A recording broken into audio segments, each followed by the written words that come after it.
Halo pemirsa, kita berjumpa di segmen Sindo News 5, ruang bincang yang bukan sekedar menyampaikan berita, tapi juga mengajak kita semua berpikir lebih dalam tentang apa yang sedang terjadi di negeri ini. Bersama saya, Kevin Pakan.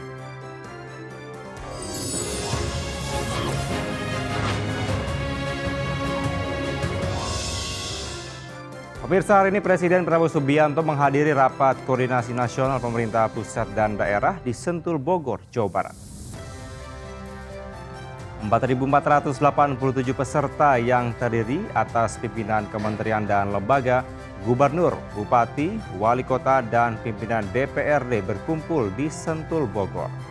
Rakornas pemerintah pusat dan daerah 2026 ini digelar untuk percepatan implementasi program prioritas Presiden Prabowo Subianto melalui sinergi pusat dan daerah. Presiden hadir untuk membuka acara dan memberikan sambutan. Harus berjuang bersama-sama, semua unsur, semua tingkatan, semua latar belakang, semua partai manapun, kita harus bersatu, kita harus berjuang menghilangkan kemiskinan dari bumi Indonesia. Kita tidak boleh menyerah, kita tidak boleh takut dengan kesulitan. Kita tidak boleh mengatakan, aduh, apa bisa, apa mampu. Karena di sini banyak kelompok. Ada kelompok-kelompok, apa bisa, apa mampu. Selalu menimbulkan keraguan-raguan. Ini orang Indonesia atau orang apa ini? Saya bingung. Pemirsa, Presiden Prabowo Subianto menggelar pertemuan dengan sejumlah tokoh kritis pada Jumat malam. Pertemuan digelar secara tertutup di kediaman pribadi Prabowo Subianto di Kertanegara, Jakarta Selatan. Menteri Sekretaris Negara Prasetyo Hadi mengkonfirmasi sejumlah tokoh kritis yang hadir, di antaranya peneliti utama politik BRIN Siti Zuhro, hingga mantan Kabareskrim Polri Komjen Pol Purnawirawan Susno Duaji. Turut hadir mantan Ketua KPK Abraham Samad, serta mantan Sekretaris Kementerian BUMN Said Didu. Mereka berdiskusi tentang kepemiluan hingga penegakan hukum bersama dengan sejumlah tokoh yang hadir. Presiden Prabowo Subianto juga memaparkan program prioritas pemerintah yang dijalankan untuk kepentingan rakyat.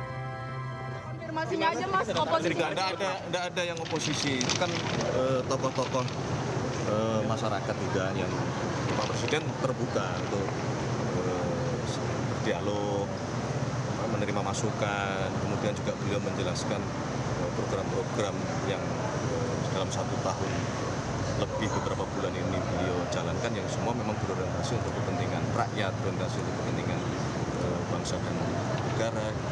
Tokoh masyarakatnya siapa Mas? Ya diantaranya ada Profesor Siti Zuhro, ada diskusi mengenai masalah kepemiluan, kemudian ada Pak Susno, diskusi masalah penegakan hukum. Pemirsa, hari ini indeks harga saham gabungan kembali dibuka melemah. Pagi ini IHSG kembali dibuka melemah 0,84% ke posisi 8.259. Hingga kini IHSG terus bergerak turun. Investor asing pun masih menunggu hasil pertemuan Otoritas Pasar Modal Indonesia dengan Morgan Stanley Capital International atau MSCI. Pertemuan keduanya akan berlangsung pada hari sore.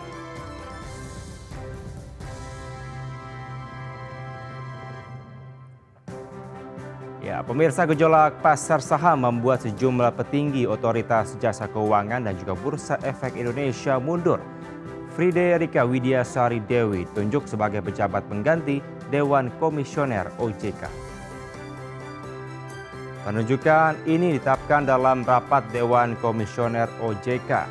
Sebelumnya, Friederike Widiasari Dewi menjabat sebagai Kepala Eksekutif Pengawas Perilaku, Pelaku Usaha Jasa Keuangan, Edukasi dan Perlindungan Konsumen. Friederike menggantikan Ketua Dewan Komisioner OJK Mahendra Siregar yang sebelumnya mengundurkan diri bersama 3 pejabat OJK lainnya, termasuk Wakil Ketua Dewan Komisioner OJK Mirza Aditya Wara. Penunjukan Friederike merupakan bagian dari mekanisme kelembagaan OJK yang sudah diatur dalam peraturan Dewan Komisioner.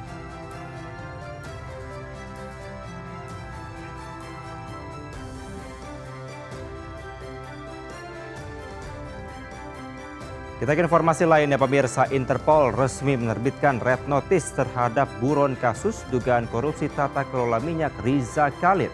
Menurut Polri, red notice itu terbit sejak 23 Januari 2026. Sekretaris NCB Hub Inter Polri, Brigjen Untung Widiatmoko, mengatakan Polri berkoordinasi dengan institusi di luar negeri dan juga dalam negeri setelah red notice tersebut terbit. Dia menegaskan NCB akan mendukung langkah penegakan hukum. Sebelumnya Riza Khalid telah ditetapkan sebagai tersangka oleh Kejagung dalam kasus dugaan korupsi tata kelola minyak mentah dan produk kilang pada PT Pertamina sejak Kamis 10 Juli 2025. Total sudah ada 18 orang yang ditetapkan sebagai tersangka dalam kasus tersebut.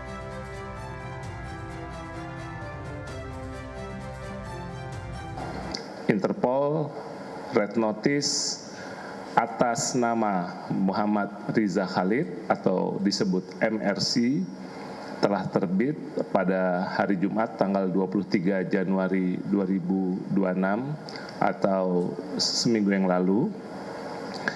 Dan setelah terbitnya red notice, kami menindaklanjuti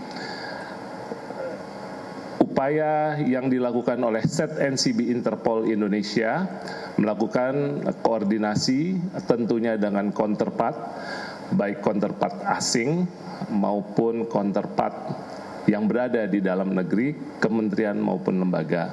Dan tentunya kami, Set NCB Interpol, mendukung langkah-langkah penegakan hukum atas pelaku-pelaku tindak pidana yang melarikan diri ke luar negeri terkait dengan kejahatannya di Indonesia sehingga menjadi buronan internasional yang menjadi fokus kejahatan transnasional dan internasional.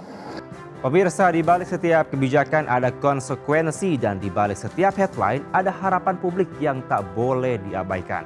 Dan kalau hari ini kita belajar satu hal, itu adalah kekuasaan bisa dibongkar, kebijakan bisa ditantang dan juga suara publik kalau cukup lantang bisa mengubah arah.